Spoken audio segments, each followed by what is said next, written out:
नमस्कार मित्रों, आज मैं आपके सामने रामायण युद्ध में हनुमान का क्या महत्व था। चलिए दोस्तों, आपको ये सुनाते हैं कथा। रामायण के सुंदर कांड में हनुमान जी के साहस और देवाधीन कर्म का वर्णन किया गया है। हनुमान जी की भेंट राम जी से उनके वनवास के समय हुई। तब राम जी अपने भ्राता लक्ष्मण के साथ अपनी पत्नी सीता की खोज कर रहे थे। सीता माता को लंकापति रावण छल से हरण करके ले गया था। सीता जी को खोजते हुए दोनों भ्राता ऋषिमुख पर्वत के समीप पहुंच गए, जहां सुग्रीव अपने अनुयायियों के साथ अपने ज्येष्ठ भ्राता वाली से छिपकर रहते थे। वानर राज वाली ने अपने छोटे भ्राता सुग्रीव को एक गंभीर मिथ्याबोध के चलते अपने साम्राज्य से बाहर निकाल दिया था और वो किसी भी तरह से सुग्रीव के तर्क सुनने के लिए तैयार नहीं था। साथ ही वाली ने सुग्रीव की पत्नी को भी अपने पास बलपूर्वक रखा हुआ था। राम और लक्ष्मण को आता देख सुग्रीव ने हनुमान को उनका परिचय जानने के लिए भेजा। हनुमान एक ब्राह्मण के भेष में उनके समीप गए।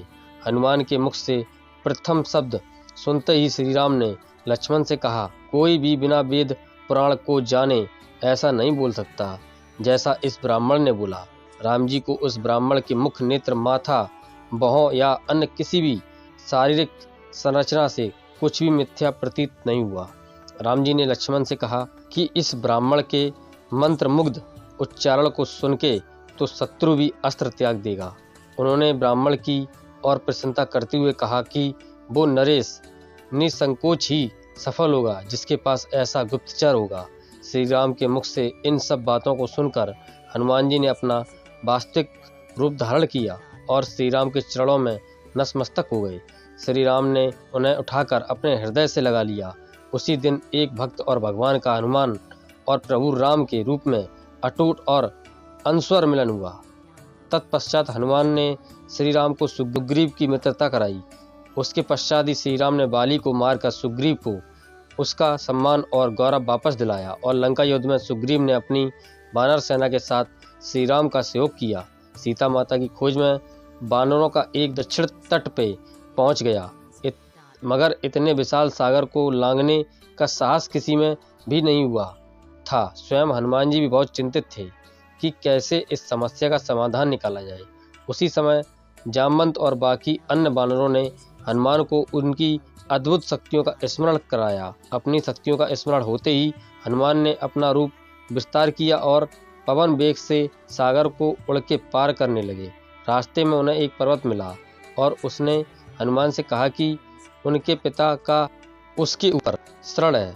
साथ ही उस पर्वत ने हनुमान से थोड़ा विश्राम करने का भी आग्रह किया, मगर हनुमान ने किंचित मात्र भी समय व्यर्थ न करते हुए पर्वत राज को धन्यवाद दिया और आगे बढ़ चले। आगे चलकर उन्हें एक राक्षसी मिली जिसने कि उन्हें अपने मुख में घुसने की चुनौती दी।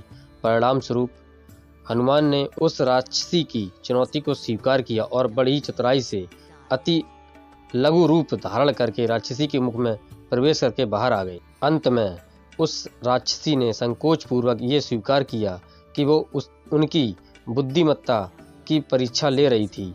आखिरकार हनुमान सागर पार करके लंका पहुंचे और लंका की शोभा और सुंदरता को देखकर आश्चर्यचकित रह गए और उनके मन में इस बात का दुख भी हुआ कि यदि रावण नहीं माना तो इतनी सुंदर लंका का सर्वनाश हो जाएगा।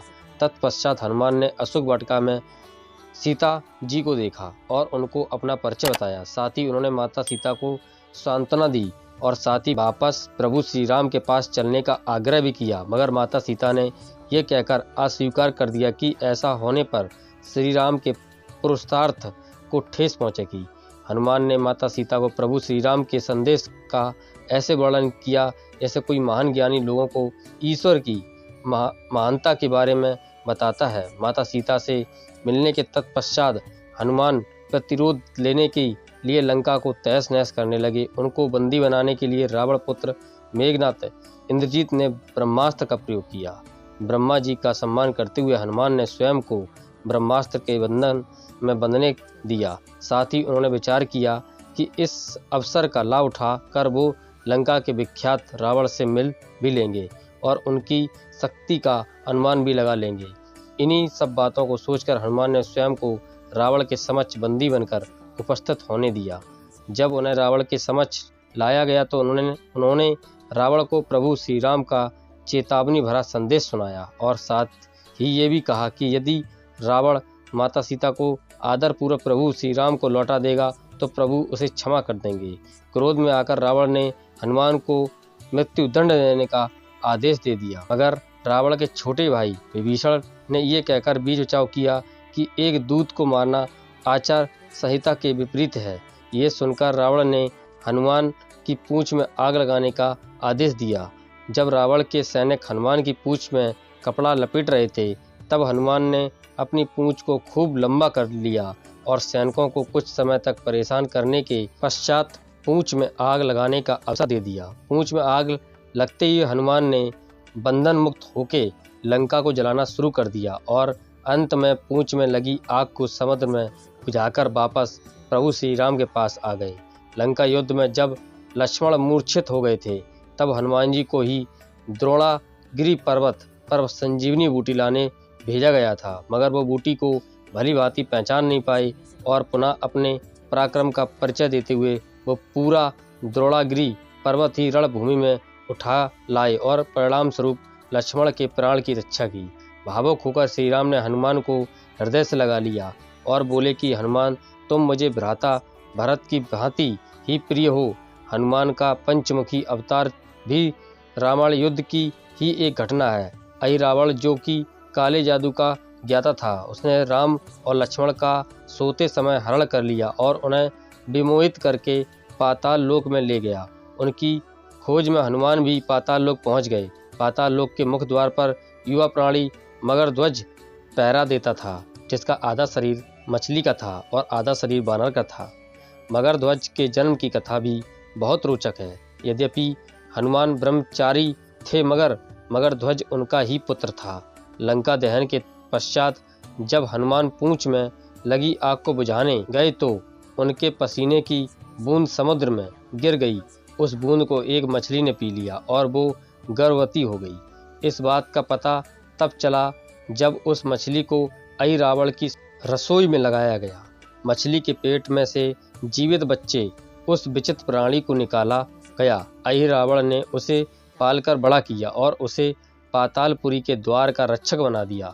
हनुमान इन सभी बातों से अनभिज्ञ थे। यद्यपि मगरध्वज को पता था कि हनुमान उसके पिता हैं, मगर वो उन्हें पहचान नहीं पाया क्योंकि उसने पहले कभी उन्हें देखा नहीं था।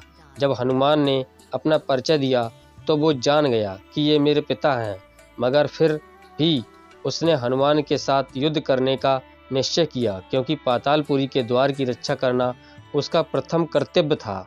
हनुमान ने बड़ी आसानी से उसे अपने अधीन कर लिया और पातालपुरी के मुख्य द्वार पर बांध दिया। पातालपुरी में प्रवेश करने के पश्चात हनुमान ने पता लगा लिया कि अहि रावण का वध करने के लिए उन्हें 5 दीपकों को एक साथ बुझाना पड़ेगा। अतः उन्होंने पंचमुखी अवतार श्री बारह, श्री नरसिम्हा, श्री गरुड़, श्री हयग्रीव और स्वयं धारण किया और एक साथ में 5 दीपकों को बुझाकर अहि रावण का अंत किया। अहि रावण का वध होने के पश्चात हनुमान ने प्रभु श्री राम के आदेशानुसार मगरध्वज को पातालपुरी का नरेश बना दिया। युद्ध समाप्त होने के साथ ही श्री राम का 14 वर्ष का वनवास भी समाप्त हो चला था। तभी श्री राम को स्मरण हुआ कि यदि वो वनवास समाप्त होने के साथ ही अयोध्या नहीं पहुँचे तो भरत अपने प्राण त्याग देंगे। साथ ही उनको इस बात का भी आभास हुआ कि उन्हें वहाँ वापस जाने में अंतिम दिन से थोड़ा विलम्ब हो जाएगा। इस बात को सोचकर श्री राम चिंतित थे, मगर हनुमान ने अयोध्या जाकर श्री राम के आने की जानकारी दी और भरत के प्राण बचाकर श्री राम को चिंता मुक्त किया। अयोध्या में राज अभिषेक होने के बाद प्रभु श्री राम ने उन सभी को सम्मानित करने का निर्णय लिया जिन्होंने लंका युद्ध में रावण को पराजित करने में उनकी सहायता की थी। उनकी सभा में एक भव्य समारोह का आयोजन किया गया जिसमें पूरी वानर सेना और उपहार देकर सम्मानित किया गया। हनुमान को भी उपहार लेने के लिए बुलाया गया। हनुमान मंच पर गए मगर उन्हें उपहार की कोई जिज्ञासा नहीं थी। हनुमान को ऊपर आता देख भावना से अभिलुप्त श्री राम ने उन्हें गले लगा लिया और कहा कि हनुमान, ने अपने निश्चल सेवा और पराक्रम से जो योगदान दिया है, उसके बदले में ऐसा कोई उपहार नहीं है जो उनको दिया जा सके, मगर अनुराग स्वरूप माता सीता ने अपना एक मोतियों का हार उन्हें भेंट किया। उपहार लेने के उपरांत हनुमान माला के एक एक मोती को जोड़कर देखने लगे। ये देखकर सभा में उपस्थित सदस्यों ने उनसे इसका कारण पूछा, तो हनुमान ने कहा कि वो ये देख रहे हैं मोतियों के अंदर उनके प्रभु श्री राम और माता सीता हैं कि नहीं, क्योंकि यदि वो इनमें नहीं है तो इस हार का उनके लिए कोई मूल्य नहीं है। ये सुनकर कुछ लोगों ने कहा कि हनुमान के मन में प्रभु श्री राम और माता सीता के लिए उतना प्रेम नहीं है जितना कि उन्हें लगता है। इतना सुनते ही हनुमान ने अपनी छाती चीर के लोगों को दिखाई और सभी ये देखकर स्तंभ रह गए कि वास्तव में उनके हृदय में प्रभु श्री राम और माता सीता की छवि विद्यमान थी। तो मित्रों, ये थी हनुमान जी की एक और रामायण से जुड़ी हुई एक कथा हमने आपको सुनाई। तो मित्रों, ये आपको कैसी लगी? अच्छी लगी हो तो एक लाइक और चैनल सब्सक्राइब करना बिल्कुल मत भूलना। मिलते हैं ऐसे ही रोचक मज़ेदार कहानी को लेकर अगली कड़ी में। तब तक के लिए नमस्कार, जय हिंद, वंदे मातरम।